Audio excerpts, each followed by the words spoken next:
Hello, welcome, or welcome back to Heretic Tarot. My name is Liz, and this is a reading for the 3-5 Human Design Profile, or the Martyr Heretics. And if you don't know your Human Design Profile, there is a link in the description for you to get your Human Design Body Graph, and your profile will be listed on there. Definitely be sure to check out your zodiac sign readings. Those are up as well. And as always, I would love it if you subscribe to my channel so you'll be notified when readings are posted. I really do appreciate your support. I appreciate you being here. So this is a 3-card spread. The first card is your current energy. The second card is the energy that's leaving. And the third card is the energy that's coming in. And then we will clarify each one of those cards with an additional card.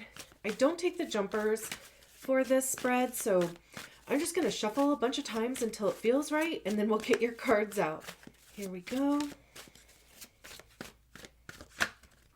There we go. Okay, current energy is the 10 of Wands. What's leaving, Temperance. And what's coming in, the 9 of Wands. Look at the, similarities in these colors. It's very upper, throat, third eye, crown chakra. To clarify the 10 of Wands, we have the 5 of Cups. To clarify Temperance, we have the Hierophant, which is interesting because Temperance simplifies down to a 5. And the Hierophant is a 5. And then we have the 4 of Cups with the 9 of Wands, the Moon at the bottom of the deck, 7 of Swords. I haven't really been reading the bottom of the deck, but we might.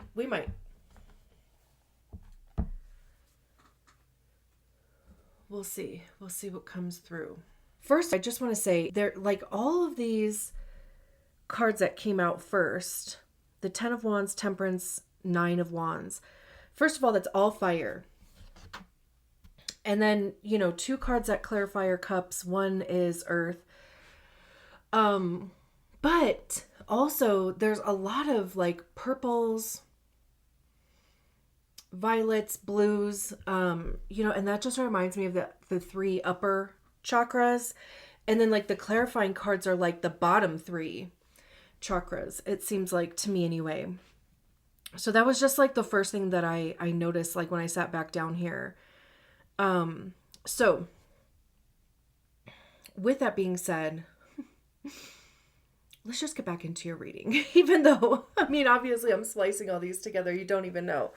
But, okay. So we start with the 10 of Wands and the 5 of Cups. This to me feels like spinning your wheels. It feels like putting a lot of energy into something, but maybe the motivation behind that is based on hurt feelings, unresolved grief, unresolved trauma, something along those lines. And also what is really sticking out to me is this bird. I think it's a hawk that's flying through this storm, carrying this branch, and it was sticking out to me yesterday too.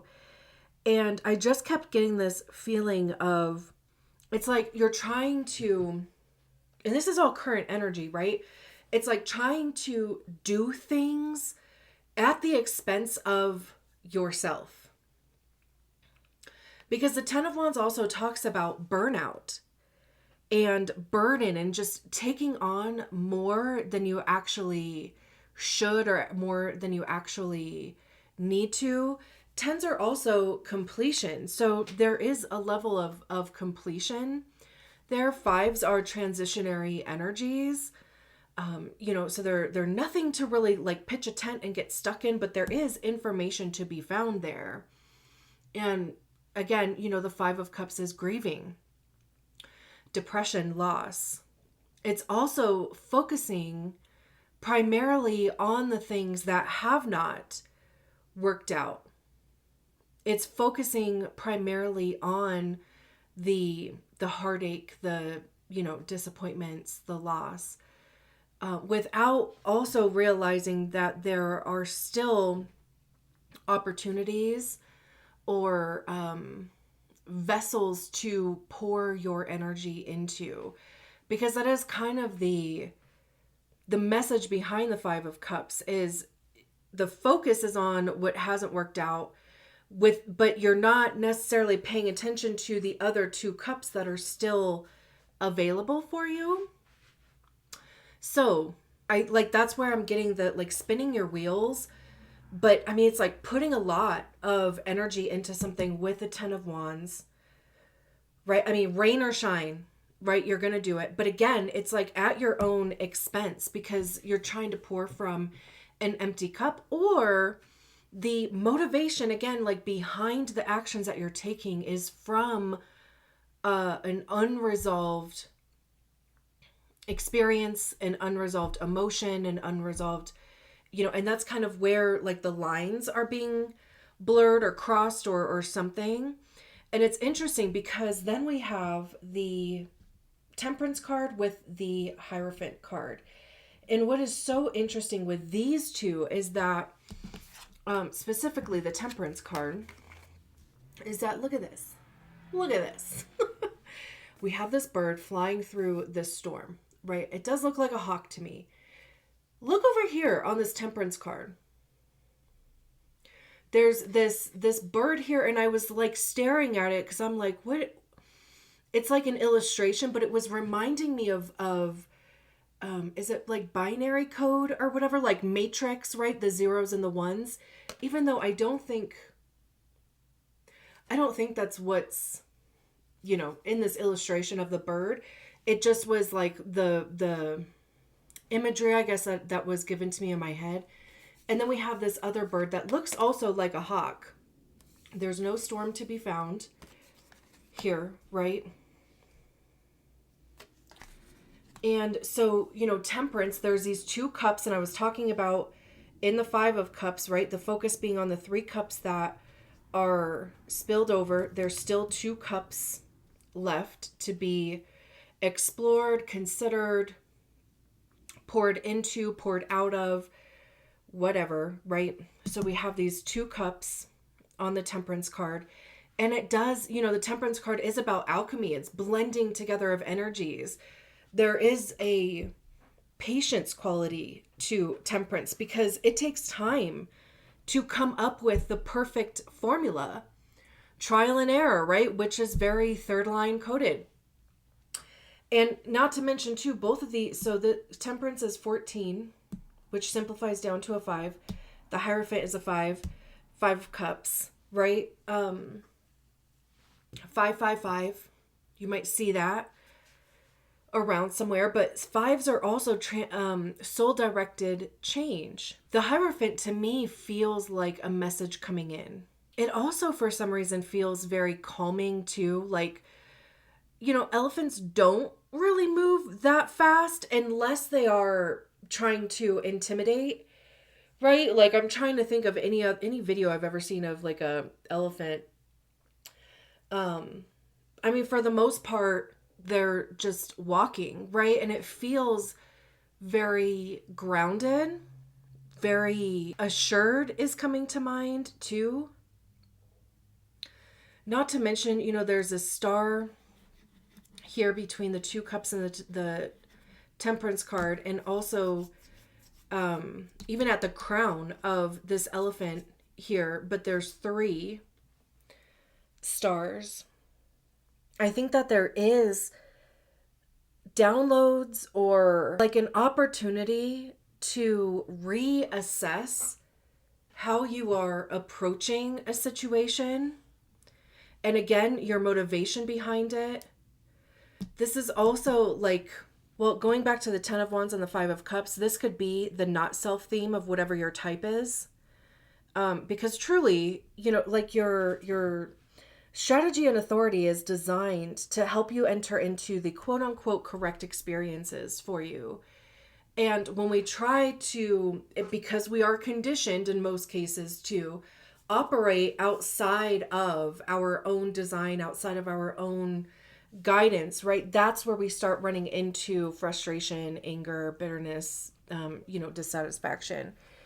So if you find yourself in those energies, then I would, again, like just reassess how you are approaching a situation.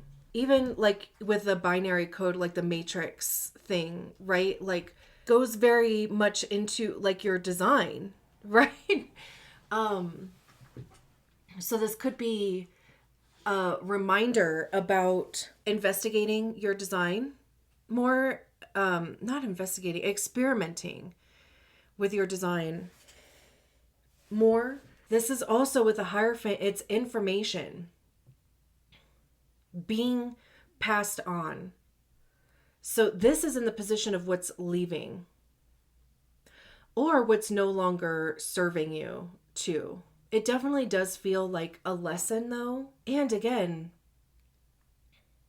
something here was mixing around. Maybe it was beliefs that you had, your understanding of things, again, even like how you were approaching things. And also what is so interesting too is that we start with the 10 of Wands and we end with the 9 of Wands, right? It's clarified by the 5 of Cups, and the 9 of Wands is clarified by the 4 of Cups. So it's I don't actually think that's really ever happened in a reading. Not that I can remember anyway. It definitely feels like you are going to be revisiting something. And it could be because whatever this Temperance and Hierophant is showing you, because you have more information now. Like dots are connecting in different ways than they were before because of this current situation that you're going through with the 10 of Wands and the 5 of Cups. And two, because on this 9 of Wands, there's this porcupine. And that to me feels like protection. The 9 of Wands is the wounded warrior. I almost said wounded healer, which is Chiron. So I wonder if there is something going on with Chiron, just transit-wise. I know Chiron is in Aries right now. I don't know if there's any aspects to it right now specifically, but like old wounds coming up, because like I said over here, right? Like if your motivation is coming from a past wound, then this would be going back to that. And literally, I mean, like sitting in that energy, like what would have caused the armor or the spikes or whatever, proverb or metaphorically, whatever, to be created, because it would be a defense mechanism. With the 4 of Cups is boredom, discontentment, disappointment. This looks like Mars to me. Mars is in Cancer right now, retrograde. Actually, is Mars squaring Chiron right now?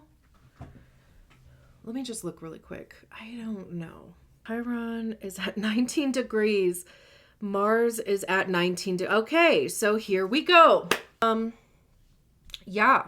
Okay, so now we know that Chiron in Aries is squaring Mars retrograde in Cancer. So obviously, I mean, that would depend on where those houses are for you, but there could be some heavy stuff coming up for you. But also, like, the energy is available here for you to work through it if you allow yourself to work through it. Where have you felt like there's been something lacking? Because these 2 cups and these 2 cups are the same, right? It's just the perspective of them. They're obviously going to fall out of this person's hand if they flip their hand over, right? So again, like perspective, allowing yourself to hear the story. Because, it's like, it's the whole feeling your feelings thing, which I think can be kind of confusing, because a lot of people are like, what? Like, what do you mean? So I just sit here and I feel sad. Yeah, kind of. Honestly, I've done that plenty of times, just sitting there being fucking sad or whatever, mad, disappointed, whatever. But then also hearing the dialogue that's going through my head. And also even feeling like, what are the actions that I want to take? Right? Like, am I feeling just like, am I buzzing and I want to do something to release. I was going to say relieve, whatever. The pressure, or, if I keep my body moving, then I wouldn't have to deal with this stuff. But I do think that there is something, and we have the moon at the bottom of the deck. This is the subconscious, the hidden parts of us. So I do think that there's a real opportunity here, if you allow yourself, as much as you can, to sit with the discomfort. Journal if you need to. I mean, I've used voice notes in my phone, like, just the app, to record myself talking out loud. Because nobody else is ever going to hear it. I can delete it once I'm done. I rarely go back and listen to it. But just to get it out of my head if I don't feel like writing. Even art, of course, too, expressing yourself creatively somehow.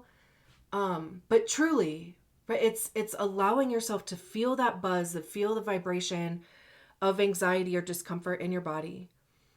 To allow yourself to feel like, what is the story? The belief that I was talking about with the Hierophant that you have attached to this thing, the conditioning, right? And it's not like you necessarily have to unpack all of this like right now, but it's like it's a starting point to that. Like, again, do I have this story? Am I conditioned to continue to move my body? Like, if I'm just doing something, then I can avoid what I'm feeling. Am I avoiding feeling disappointed, or am I avoiding grieving something? Am I not allowing myself to recognize that something that I really wanted did not work out the way that I wanted it to, and that was devastating? And is that, the motivation for me doing other shit that is also just not working out because I'm coming to it? I have the motivation of anxiety, and I already have the belief that it's not going to work because I already didn't. So, right, it's like releasing all that shit. And even with the fives, it's transitionary. We allow those energies to move through us, not get stuck. Okay, I'm going to leave it there. I'm doing this with you guys, truly. So just know you're not alone. This is not easy, but it is the best thing that you could possibly ever do for yourself continuously, is to try to develop this practice and not expect it to be perfect ever. Okay. I'm going to leave it there. Thank you so much for allowing me to read your cards. I'll talk to you soon. Bye.